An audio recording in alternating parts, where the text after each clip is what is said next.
হ্যাঁ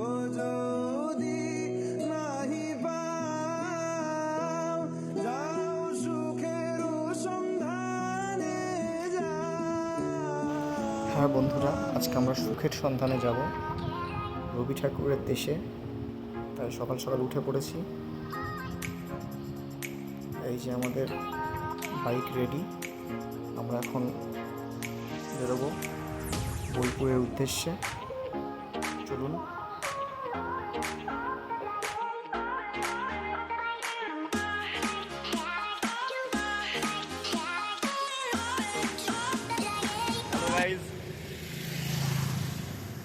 আমরা আজকে যাচ্ছি বোলপুর।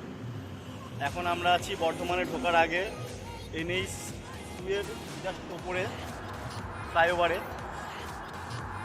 চলো বাকিটা আমাদের সাথে যেতে যেতে। এখান থেকে আর কিছুক্ষণ পরে আমরা মেমোরিতে ঢুকবো। মেমোরি না, এই যে আমাদের হিরো, ওর মুখ বন্ধ করার জন্য ওর হাতে বাইক ধরিয়ে দিয়েছি। এবার ও চালাবে, আমি পেছনে বসবো। আমরা এখান থেকে চা খেয়ে নিয়েছি, চা খেয়ে আমরা বেরিয়ে পড়লাম। আমরা এখন আছি বর্ধমানে। বর্ধমান থেকে ঘুষকরা হয়ে আমরা বোলপুর ঢুকবো। আমাদের প্রথম ডেস্টিনেশন হচ্ছে বোলপুর রেল মিউজিয়াম। তারপরে ওখান থেকে আমরা যাব বাংলাদেশ ভবন। তারপরে দেখা যাক পরপর কোথায় যাওয়া যায়।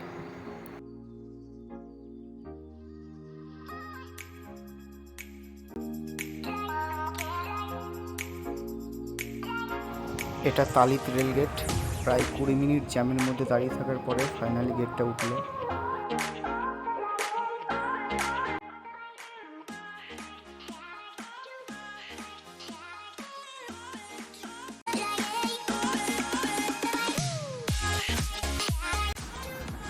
হ্যালো এভরিওয়ান, এখন ঘড়িতে সময় সকাল 9টা। আমরা দীর্ঘ 122 কিলোমিটার পথ অতিক্রম করে ফাইনালি পৌঁছে গেছি রবি ঠাকুরের শহরে।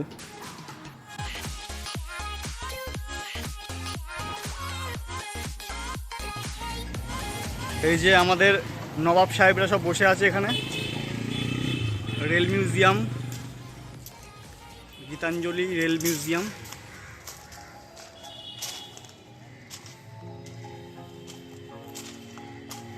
এন্ট্রি ফি মাত্র কত? 30 টাকা। এদিকে স্যার। বাহ, সুন্দর রবীন্দ্রসঙ্গীত বাজছে এখানে, কিন্তু ফ্রন্ট ক্যামেরা কীভাবে করে আমি জানি না। একটু কম করে কেটো। আমরা রেল মিউজিয়াম থেকে বাইরে বেরিয়ে এসেছি। বাইরে বেরিয়ে এসে একটা দোকানের সামনে দাঁড়িয়েছি কিছু টিফিন করার জন্য। মিউজিয়ামের ভেতরে ক্যামেরা অ্যালাউ ছিল না, যার জন্য ভেতরের ভিডিও বা ফটো আমরা তুলতে পারিনি। মিউজিয়ামের মধ্যে মেনলি ছিল রবীন্দ্রনাথ ঠাকুরের বিভিন্ন বয়সের ছবি, তার বিভিন্ন লেখা, তার ব্যবহৃত চেয়ার, এবং সবথেকে গুরুত্বপূর্ণ যে জিনিসটা ছিল সেটা হচ্ছে একটা ট্রেনের কামরা ছিল, যেটাতে করে শেষবারের মতো রবীন্দ্রনাথ ঠাকুর বোলপুর থেকে কলকাতার উদ্দেশ্যে গিয়েছিলেন।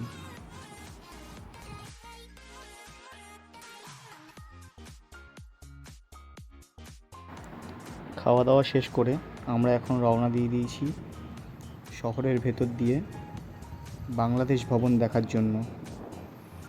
চলুন দেখি গিয়ে কি দেখা যায় ওখানে।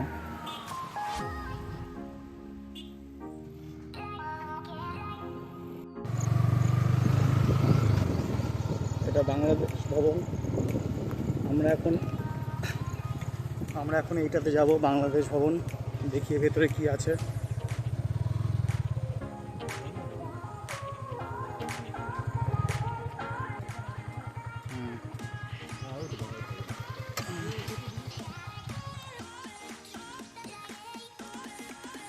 क्लोज हो गया।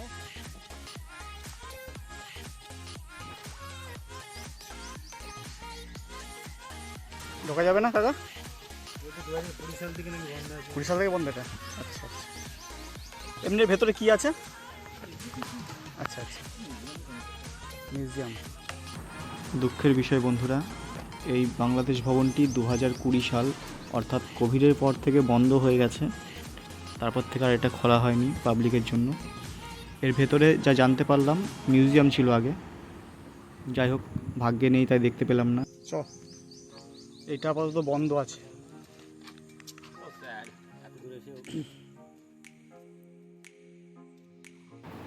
আমরা এখন পৌঁছে গিয়েছি বল্লভপুর ডিয়ার পার্কে। এখানে ঢুকতে কোনো এন্ট্রি ফি লাগে না, কিন্তু ডকুমেন্ট শো করতে হয়। ওখানে সেই প্রসেসটাই চলছে, আমাদের সবার আধার কার্ড নিয়ে নাম এন্ট্রি করা হচ্ছে।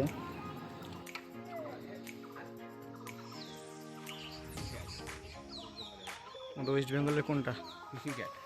আমাদের ওয়েস্ট বেঙ্গলে হচ্ছে ফিশিং ক্যাট। আচ্ছা, মানে বিড়াল, হ্যাঁ, কিছু একটা মেছো বিড়াল, মেছো বিড়াল, ইয়েস। কিছু বুঝতে পারছেন আপনি? কিচ্ছু বুঝতে পারছেন? আমি এর মধ্যে শুভকে খুঁজছি। শুভকে? শুভ কোন দিচ্ছে, কোন যাচ্ছে? ছত্তিশগড়। শুভ, শুভ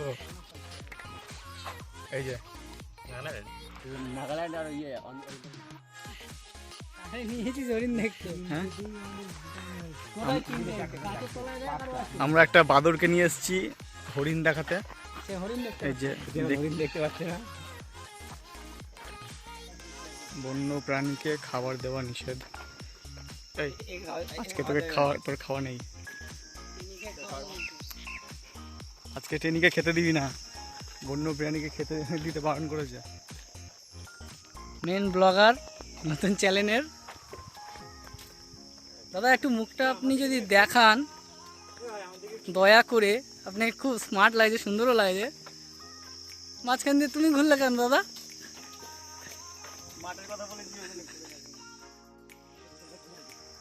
ও কি সুন্দর।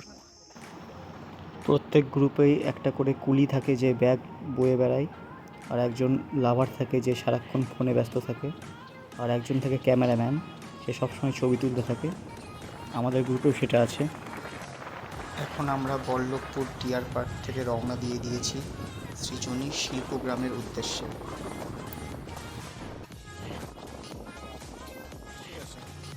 এই যে সব মুখগুলো শুকিয়ে গেছে।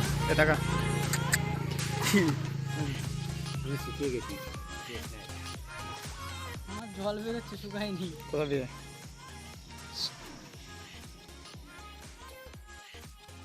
দাদা শরবত খাবে, আমি দেখবো। পে ফর টে নি।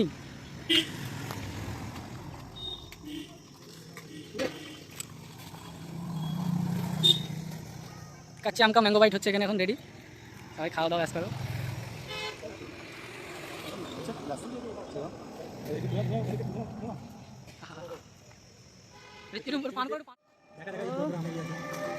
দেখেছি ভাই, তোদেরটা খালি হয়ে গেছে, আমারটা ভরা আছে।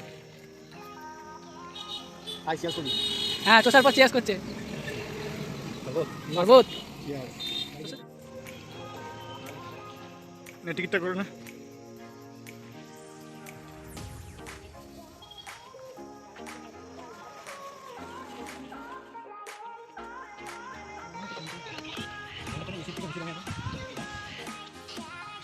এটা উড়িষ্যার বাড়ি, উড়িষ্যার বাড়িগুলো এরকম হয়।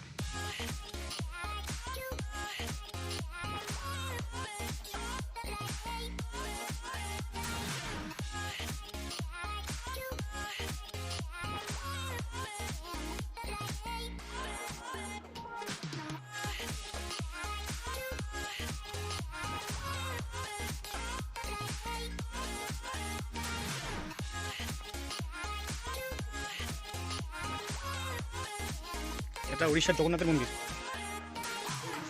হ্যাঁ, এটা উড়িষ্যা গ্রাম। উড়িষ্যার গ্রামগুলো এরকম হয়।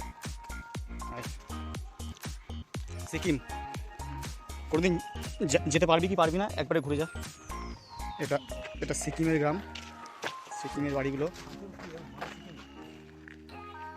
সিকিমে একটু বেশি জঙ্গল হয়ে গেছে।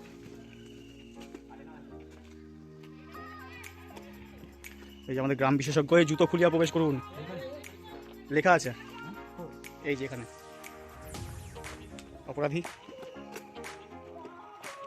ঠিক আছে, চলো আমরা বেরিয়ে যাই। এই যে আমাদের দুই গুপ্তচর আস্তে আস্তে বিহারে প্রবেশ করেছি আমরা। এটা বিহারের বাড়ি।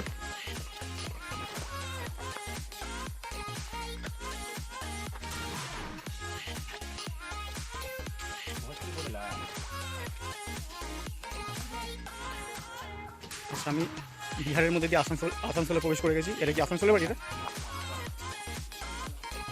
তুই কি বাংলা পড়তেও জানিস না? এটা আসাম। ভয় পাইছো? ভয় পাইছে। ওকে, ঠিক পাইছো। ইনি তবলা আছে, মাদল বাজাচ্ছে। অসমীয়া ভাষা বলে বলে। আচ্ছা, ঝাড়খণ্ড এটা।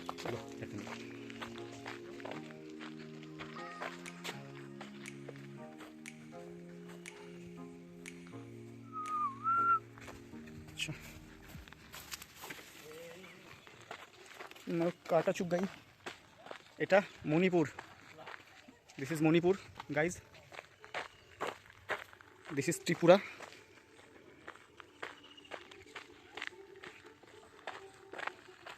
This is Andaman.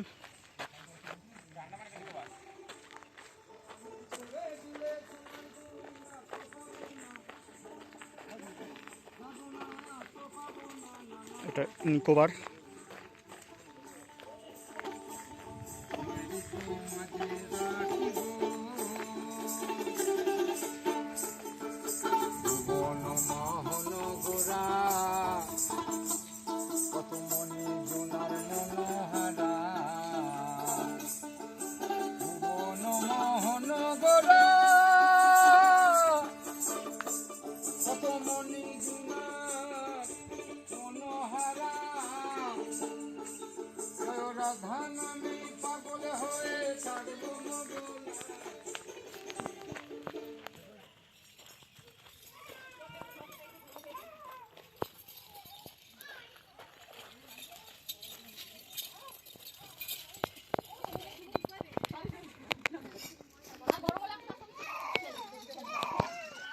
আচ্ছা, এই পেনগুলোর কী দাম আছে? এই পেনগুলো যেগুলো লেখা আছে।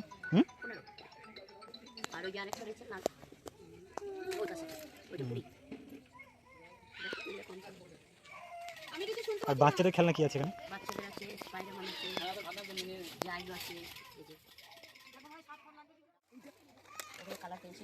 কি দাম এগুলো?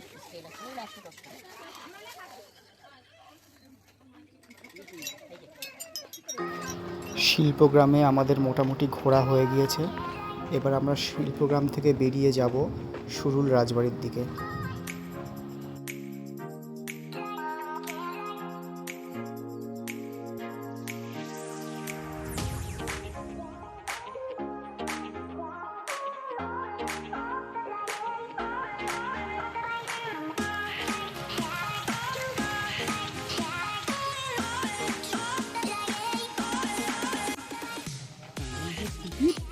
একজনের 10 টাকা করে নিল, আমরা এখন ঢুকবো।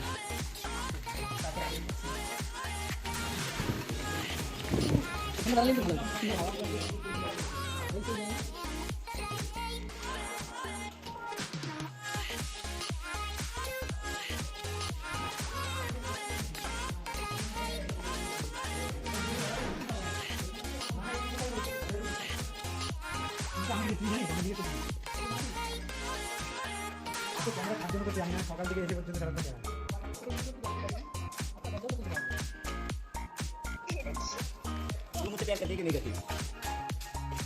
এই যে 10 টাকা দিলাম, সব দরজা বন্ধ, কোনো দরজা খোলা নেই, সব শেষ। এখানে গল্প থামা।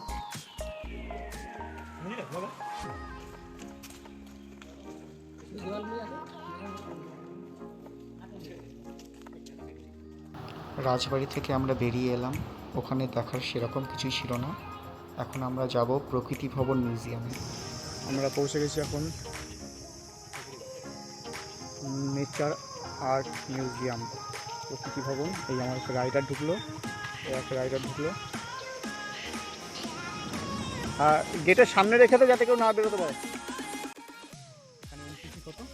40 টাকা করে পার হেড। এন্ট্রি ফি 40 টাকা করে পার হেড, আর ছবি তোলার জন্য 20 টাকা এক্সট্রা লাগবে। সব কিছু ইউজ করতে পারবে, ডিএসএলআর, মোবাইল সব কিছুতে ছবি তুলতে পারবেন। এইখানে দেখো, আচ্ছা, এটা হচ্ছে ক্যামেরা করার জন্য, আর পার হেড টিকিট এটা। চলো ভেতরে কি আছে দেখা যাক।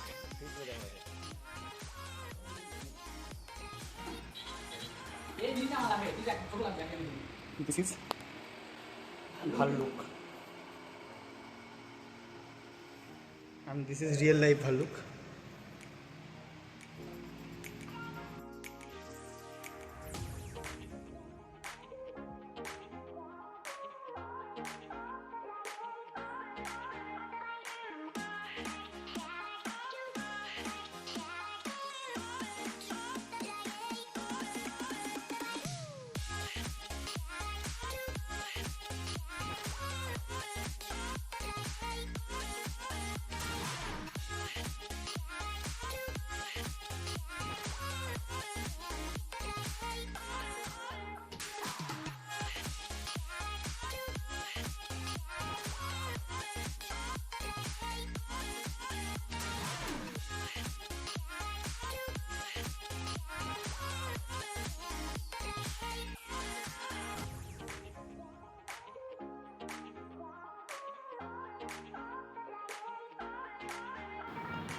প্রকৃতি ভবন মিউজিয়াম থেকে আমরা বেরিয়ে এলাম। আমরা এখন যাব বিশ্বভারতী ক্যাম্পাসে। মানে মমুক্তি এই বাড়িটাকে তৈরি করেছেন রবীন্দ্রনাথ বাবা রবীন্দ্রনাথ জন্ম হওয়ার 1 বছর পর, কারণ 1862 সালে এই বাড়িটিতে আপনার রবীন্দ্রনাথ ঠাকুরের যেখানে জন্মমৃত্যু কলকাতা জোয়াসাঁকো ও জোয়াসাঁকো ঠাকুর বাড়ির দ্বিতীয় বাড়ি। এই বাড়িটাকে যদি আপনি সামনে থেকে যদি দেখেন তাহলে আমরা বাড়ি মনে হবে, পিছন থেকে আমরা মন্দির মনে হবে, সাইড থেকে মানে মসজিদ মনে হবে। তা বাড়ি মন্দির মসজিদ তিনদিকে বলতে পারি। ওই ছাদের উপরে হোম বসে দেখুন, ওটা মন্দিরও থাকে মসজিদ। এগুলো কাছে যাওয়া যাবে না? না, এগুলো অনেক স্টাফ স্টুডেন্ট। আপনি যখন এসছেন তখন কোভিড আগে এসছেন হয়তো। আচ্ছা আচ্ছা। আপনি যখন এসছেন তাহলে 2020 আগে এসছেন। আমি 2015-তে এসেছি। বলছি তো 2020 মানে কোভিডের পর থেকে অনলি টু স্টাফ স্টুডেন্ট। মানে এখানকার মানে এটা হচ্ছে আমরা সেন্ট্রাল ইউনিভার্সিটি, এটা আচার্য হচ্ছে নরেন্দ্র মোদী, আর এখানকার উপাচার্য মানে এখান থেকে যেই মানে পিএম হবে, আগে মনমোহন সিং ছিল, সোনিয়া গান্ধী, সেই এখানকার আচার্য। আর উপাচার্য হচ্ছে এখানকার ভিসি মানে ভাইস চ্যান্সেলর। আচ্ছা, ডান দিকে এখানে উপাসনায় গিয়ে বলতে পারেন প্লাস হাত প্লাস বামুন উপর যেন টাইগুলো দেখেন ইটালিয়ান টাইগুলো বানো, আর গ্লাস হচ্ছে বেলজিয়াম টাইপ। এখানে রমবা বসু পেন্টি করে এই উদ্যোগে একটা বাইরে কেন্দ্র করে একটা কবিতা লেখা ছিল, তালকা জাত পায় দাঁড়িয়ে সব গাছ চালিয়ে ওকে মারা কাছে, কবিতা নমস্ক বসে এখানে লেখা ছিল। বাইরে ঠিক মিলি প্রজেক্ট লেখা আর সাইড। আমরা বিশ্বভারতী ক্যাম্পাস ঘুরে এবার বেরিয়ে পড়েছি একটা মন্দিরের উদ্দেশ্যে। এর কাছেই 7 কিলোমিটার দূরে একটা শিব মন্দির আছে। মন্দিরটার নাম আমি জানি না, যদি কেউ জেনে থাকেন আমাকে জানাবেন কমেন্ট করে। চলে এসেছি মন্দিরে, খুব সুন্দর মন্দিরটি।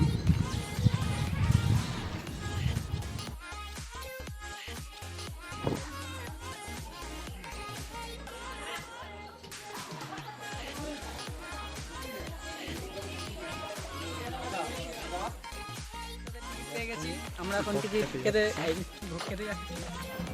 মন্দির থেকে ভোগের প্রসাদ খেয়ে আমরা চলে এসেছি সোনাঝুরি হাটে।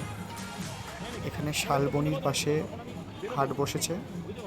আগে প্রত্যেক শনিবারে হাট বসতো বলে এই হাটটাকে বলা হতো শনিবারের হাট, কিন্তু এখন প্রতিদিনই বসে।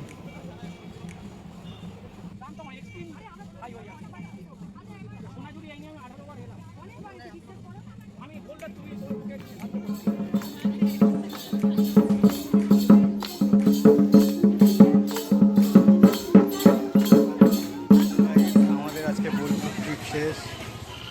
এখন আমরা বাড়ি যাব। Next trip Digha.